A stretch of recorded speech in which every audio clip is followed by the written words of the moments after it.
ये कहानी है एक ऐसे योद्धा की जो अपनी शक्ति, वीरता और बहादुरी के लिए पूरे देश में प्रसिद्ध था।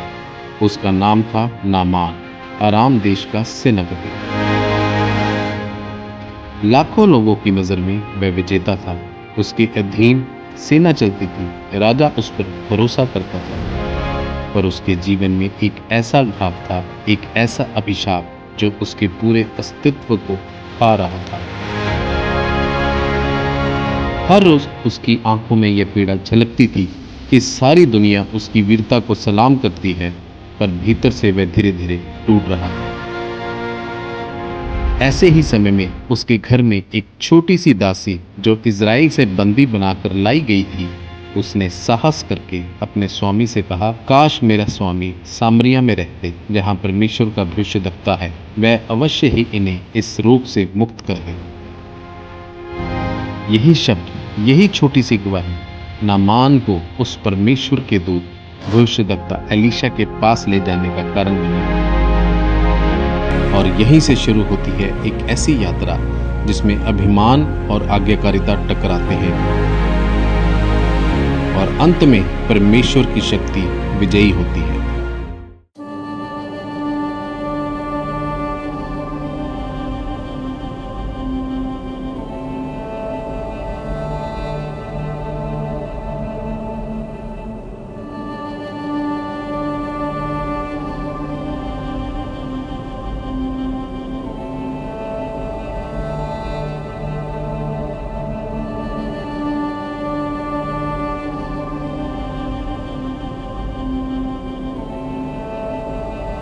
मेरे पास समय बहुत कम है। मुझे लगता है कि मैं इस बीमारी के कारण मर जाऊंगा। नहीं नमान, ऐसा मत बोलो। मैं सच कह रहा हूं। मुझे लगता है कि मैं इस बीमारी के कारण मर जाऊंगा। मैंने हजारों लोगों की अगुवाई आराम की जीत के लिए कई बार की है, लेकिन अपने पूरे धन और शक्ति से मैं अपने इस अदृश्य शत्रु के विरुद्ध जो ये सब कर रहा है कुछ भी नहीं कर पा रहा। मेरे संगी सैनिक मेरे विरुद्ध बातें करते हैं। मेरे मुंह पर तो वो कुछ नहीं कहते, परंतु मेरी पीठ के पीछे वो मुझे कोड़ी कहते हैं, कोड़ी। मुझे लगता है कि मैं इस कोड़ के कारण मर जाऊंगा। कुछ नहीं होगा तुम्हें नमान। नहीं, अब मुझे लगता है कि मेरा अंत निकट आ गया है। इस बीमारी के विरुद्ध मैं कुछ भी नहीं कर पा रहा हूं।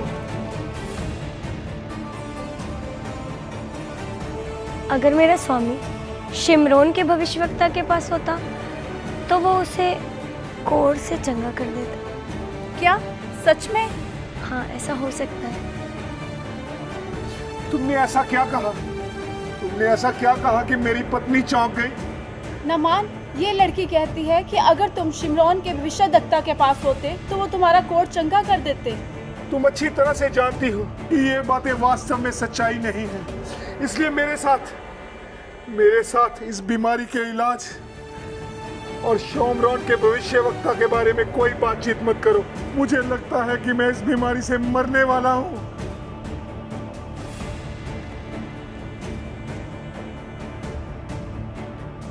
मेरा परमेश्वर प्रार्थनाओं को सुनने वाला और चंगा करने वाला परमेश्वर है। क्या ये मेरा रोग सचमुच ठीक हो सकता है? हाँ, मुझे विश्वास है कि वो तुम्हें चंगा कर सकता है, क्योंकि वो अपने दासों की प्रार्थनाओं को सुनकर चंगा करने वाला एकमात्र परमेश्वर। क्या सचमुच में ये मेरा रोग ठीक हो सकता है? हाँ, वो अपने दासों की प्रार्थनाओं को सुनने वाला परमेश्वर, और उसके दास के द्वारा तुम चंगे हो सकते हो।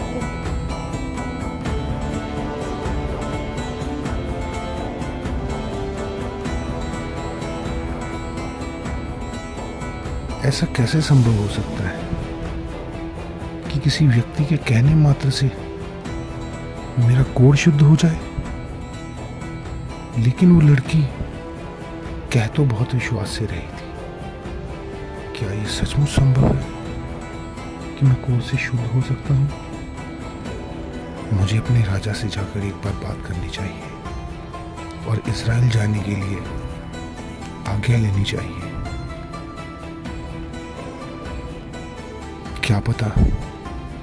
क्या पता वो लड़की सच बोल रही हो और मैं सच में इस कोड से शुद्ध हो जाऊं।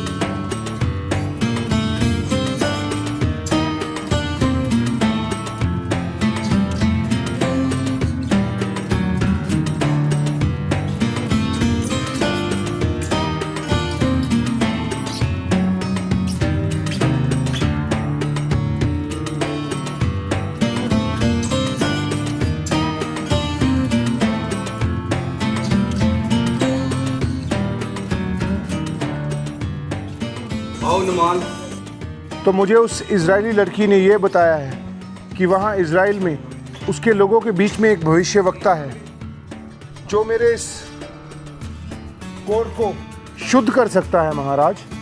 इजरायली तो शुरू से हमारे शत्रु रहे हैं, लेकिन नुमान तुम मेरे सबसे वफादार सैनिकों में से एक हो, इसलिए इजराइल के राजा के नाम मैं तुम्हें एक पत्र देता हूँ। जो आज्ञा महाराज।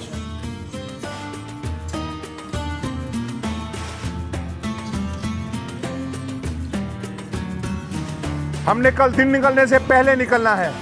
तुम 10 की कार चांदी, तुम 6000 टुकड़े सोने के और तुम 10 जोड़े कपड़े के। जल्दी बांधो, हमने सुबह जल्दी निकलना है।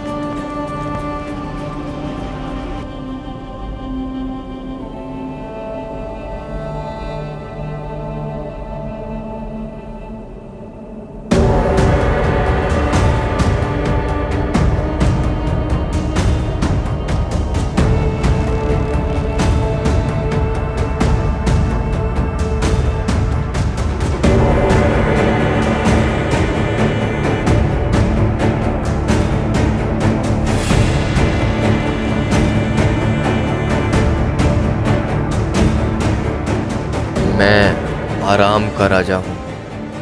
कृपया मेरे सेनापति नामान को चंगा किया जाए।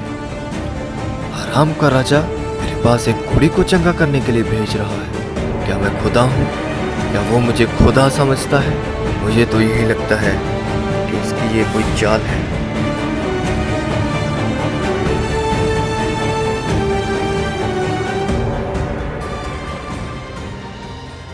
मैंने अभी अभी एक खबर सुनी है कि आराम देश से सेनापति नामान आया एक पत्र लेकर, जिसमें उसकी कोड की बात लिखी हुई है। और ये पत्र पढ़ते ही इजराइल के राजा ने अपने कपड़े फाड़े और उस पत्र में लिखा था कि वो आपसे भेंट करना चाहता है। तो राजा के पास ये कहला भेजो कि नामान को मेरे पास आने दो, ताकि वो भी जान ले कि यहोवा परमेश्वर इजराइल में जीवित है और वो विराजमान है। जी पिता।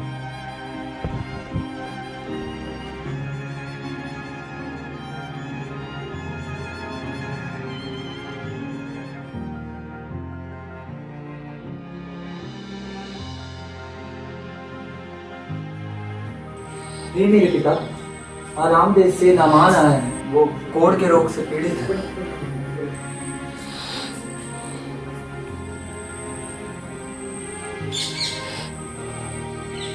नामान को बोलो कि जाकर यरदन नदी में 7 डुबकियां मार ले और उसका कोढ़ जाता रहेगा, उसका शरीर ज्यों का त्यों हो जाएगा।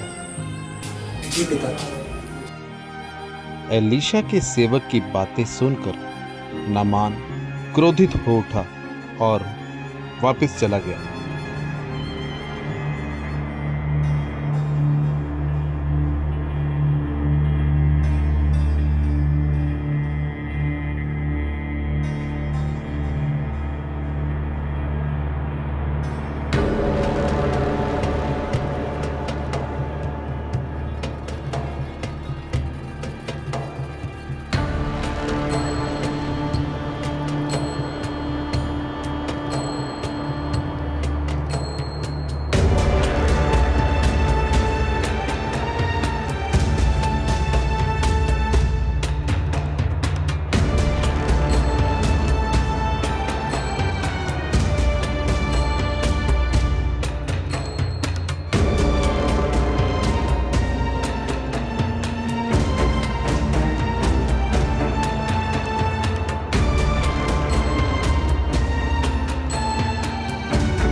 कैसा भविष्यवक्ता था वो।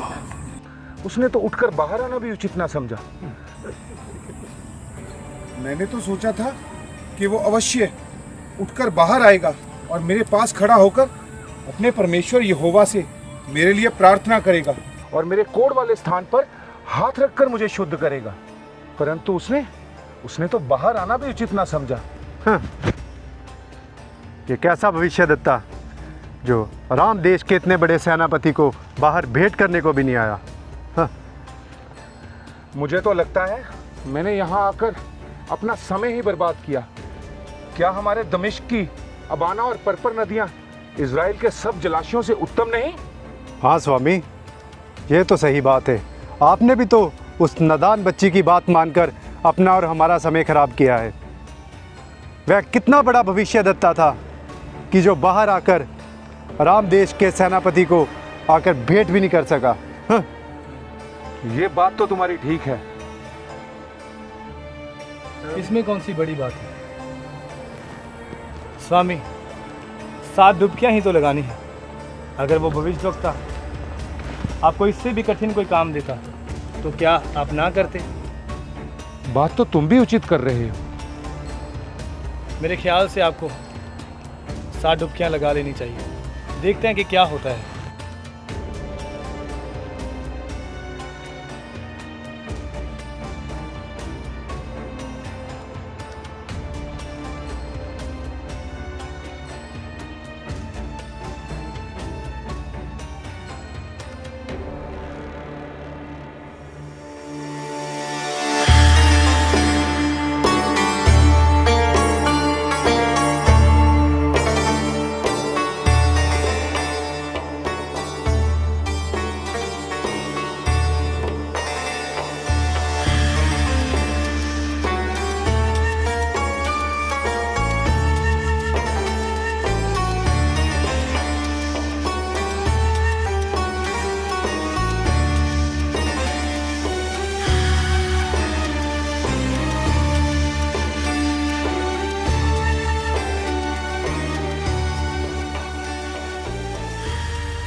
हमारे स्वामी शुद्ध हो गए? ये कैसे हो सकता है? यर्दन नदी में 7 डुबकी लगाकर सेनापति का कोढ़ जाता रहा। ये कैसे हो सकता है? उस नबी की बात सच हो गई। सचमुच देखो, हमारे स्वामी का सारा कोढ़ जाता रहा और वे बच्चे के समान निर्मल हो गए। मैं शुद्ध हो गया, मैं शुद्ध हो गया, मैं शुद्ध हो गया, मैं शुद्ध हो गया, मैं शुद्ध हो गया। हाँ सचमुच, अब आप कोड़ी से शुद्ध हो गए। उस नबी की बात सच हुई। अपना सारा कोट जाता रहा। चलो अब हम आराम देश में चलते हैं और उसके राजा को दिखाते हैं कि आपका कोट एकदम से जाता रहा। हाँ स्वामी। नहीं, मैं सबसे पहले उस परमेश्वर के दास अलीशा के पास जाऊंगा, क्योंकि मैं उसका आभारी हूँ और मैं उसका धन्यवाद करना चाहता हूँ। चलो पहले अलीशा नबी के पास चलते हैं। यहोवा का धन्यवाद हो, यहोवा धन्यवाद हो, यहोवा का धन्यवाद हो, यहोवा का धन्यवाद हो।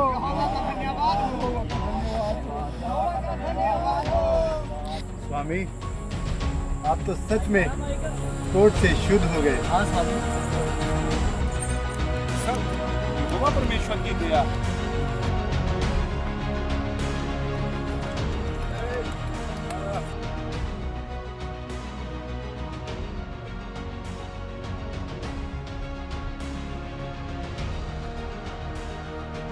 हे परमेश्वर के दास, आपका धन्यवाद हो। आप ही के कारण मैं कोट से शुद्ध हो सका और मैं आपके लिए उपहार स्वरूप कुछ भेंट लाया हूं। कृपया इसे स्वीकार करें। मैं यहोवा परमेश्वर को मानता हूं और निश्चय ये भेंट मैं ग्रहण नहीं कर सकता। तुम सब कुशल से घर लौट जाओ। परमेश्वर तुम्हारे साथ है। जो आज्ञा परमेश्वर के दास, परंतु आप मुझे ये आज्ञा दें कि मैं यहाँ से 2 खच्चर मिट्टी के ले जा सकूं, जिससे मैं यहोवा परमेश्वर के लिए एक वेदी बनाऊंगा और आज से मैं और मेरा घराना केवल यहोवा परमेश्वर की ही सेवा करेंगे। ठीक है, कुशल से विदा हो। परमेश्वर तुम्हारे संग है। आपका धन्यवाद, यहोवा का धन्यवाद हो।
नामान,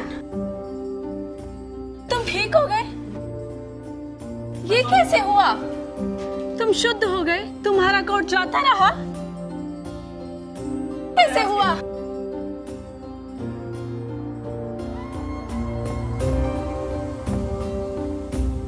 मुझे विश्वास नहीं हो रहा, तो वही कोड़ी नामान हो? ये कैसे हुआ? ये सब यहोवा परमेश्वर की दया से हुआ है। यहोवा परमेश्वर? हाँ, यहोवा परमेश्वर, उसी के दास के द्वारा मैं शुद्ध किया गया। उस यहोवा परमेश्वर का धन्यवाद हो जिसने तुम्हें ठीक कर दिया। अब मैं कोड़ी नहीं हूँ। स्वामी, आप चंगे हो गए? देखा, मैंने कहा था ना, इजराइल का परमेश्वर असली है। हाँ, अब मैं जान गया हूँ कि इस दुनिया में केवल यहोवा ही परमेश्वर है। यहोवा सच्चा परमेश्वर है। हाँ, अब मैं जान गया हूँ कि इजराइल का परमेश्वर यहोवा ही सच्चा परमेश्वर है। और तुमने जो मुझे परमेश्वर का शुभ समाचार दिया है, इस कारण आज से तुम इस घर की दासी नहीं हो, मेरी बेटी समान हो। परमेश्वर का धन्यवाद हो, वो कितने बड़े बड़े कामों को करता है। परमेश्वर के धन्यवाद के साथ साथ बेटा तुम्हारा भी धन्यवाद हो, तुम्ही ने तो मुझे सच्चे परमेश्वर के बारे में बताया है। परमेश्वर का धन्यवाद हो।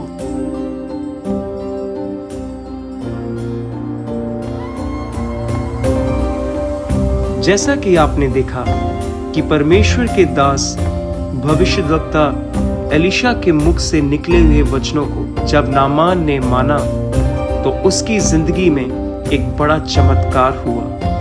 उसका सारा कोढ़ हमेशा के लिए जाता रहा। आज भी हमें इस बात पर गौर करने की जरूरत है कि परमेश्वर के दासों के मुख से निकले हुए वचन, उनके मुख से निकला हुआ एक एक शब्द हमारी जिंदगी में बड़े बदलाव और चमत्कारों को पैदा करता है। उनके मुख से निकले हुए शब्द परमेश्वर की ओर से होते हैं और वो शब्द कभी भी गिरते नहीं हैं, वो हमेशा पूरे होते हैं। जब हम अपनी जिंदगी में परमेश्वर के दासों के मुख से निकले हुए उन वचनों को अपने जीवन में ग्रहण करते हैं तो हम अपने जीवन में उन तमाम बंद रास्तों को खुलता हुआ देखते हैं। हम अपने जीवन में छुटकारे को आते हुए देखते हैं, चंगियाई को आते हुए देखते हैं। जिस तरह नामान कोढ़ी ने एलीशा के शब्दों को ग्रहण किया और उस पर ईमान लाया, विश्वास किया, तो परमेश्वर ने उसे उसके कोढ़ से सदा के लिए आजाद कर दिया। तो आज आप भी परमेश्वर के दासों के मुख से निकले हुए एक एक वचन पर विश्वास करें, उन पर ईमान लाएं और उन्हें अपने जीवन में ग्रहण करें, ताकि आप भी नामान कोढ़ी की तरह अपनी चंगियाई, अपने छुटकारे को और अपनी आज़ादी को ले सकें। सबको जय मसीह की।